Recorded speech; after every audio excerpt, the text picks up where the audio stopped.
Hi, I'm Lisa Magnuson, founder and CEO of Top Line Sales. And we have a very timely topic today, and that is prospect presentations and demos and the seismic shifts that are required to be successful with those today. So, what's in it for you?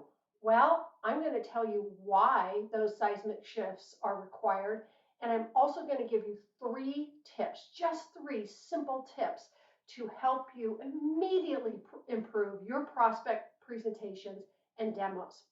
But before we do that, all of the things we're going to talk about today can also be found in an expanded version in my latest book, The Top Sales Leader Playbook. And this is for enterprise salespeople and managers and VPs of sales who want to win bigger deals, what I call 5x deals, deals worth about 5 times your average contract size repeatedly, not just once, but repeatedly. And this book includes 16 plays with samples and examples and a sideline coach for each play.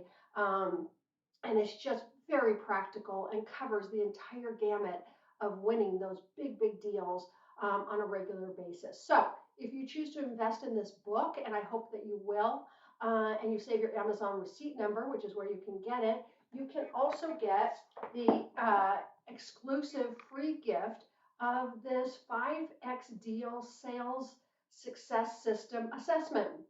So if you enter in that Amazon receipt number up onto my website, toplinesales.com, and you will be able to download your assessment to find out where you are and what you need to concentrate on. Super valuable. I use it all the time with my clients.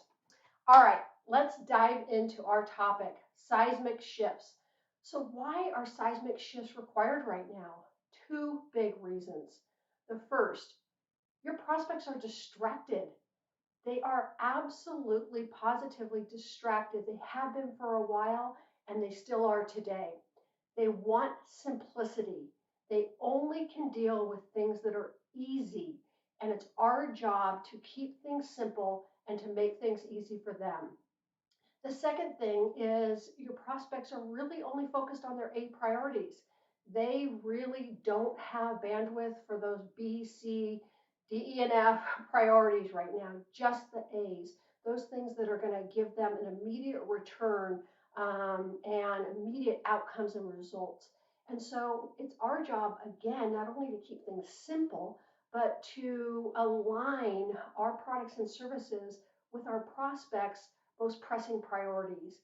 And if we keep those things in mind, especially during presentations, whether they just be general presentations or finalist presentations and demonstrations, then we're going to go a long way to avoiding stalls and stops. And ultimately, that's what we want. We want to keep advancing our sales process, and we do not want stalls and stops, which really do happen frequently after demos and presentations. It's happened to all of us. I know it's happened to you too. So let's talk about 3 ways we can do that. We can deal with the seismic shifts because we understand what's really causing them right now, and let's talk about how. So the first thing that we can do is we can have a level set on the agenda at the beginning of every prospect presentation or demo, and not a level set that's a couple sentences or just 1 minute, but a real level set. So you might call this a general updates or just updates on your agenda, but allocate some time to it, 5 minutes, 10 minutes, whatever makes sense in your industry. But you're going to want to ask your prospect what's new in their company, has anything changed since you met the last time. And I always ask my clients that, and you'd be shocked the things that can change in just 2 or 3 weeks since you talked to them last.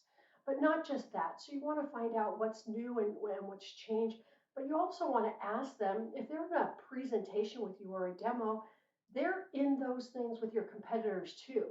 So they're in a learning mode. They're getting new information as they meet with your competitors and go through their presentations and demos. So you're going to want to ask them what have they learned since you talked last? And based on what they've learned, how has that changed things for them? Maybe their criteria has changed. Maybe their priorities have changed.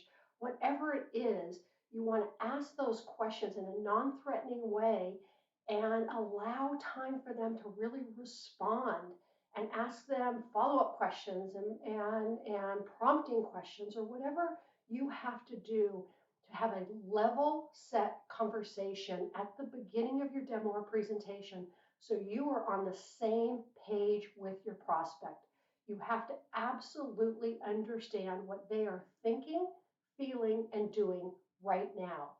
And you have to then be willing to adjust accordingly, which brings us to tip number 2: fewer slides, more time to breathe. Again, prospects are distracted, they're overwhelmed. They can't handle the slides that we used to go through in past presentations. We need to reduce the number of slides by a third or more. And there needs to be time to breathe between the slides. So it's less of a presentation, you presenting to them or you demonstrating to them, and more of a discussion. And if you have to build in slides that say discussion or have a question on them to promote discussion, then do that. Do whatever you have to do to build in that time to breathe and let the points, the important points, sink in and really discuss those things. And so fewer slides, more conversation, more breathing room will make your prospect will feel that your approach is simpler. And that's what they need right now, and that's what you want to provide. So tip number 1, a really solid level set at the beginning. Tip number 2, fewer slides, more conversation and discussion. And that leads us to tip number 3. You have to talk less than 50% of the time, which allows you to listen, which allows you to ask questions so that you can listen more, so you can truly understand.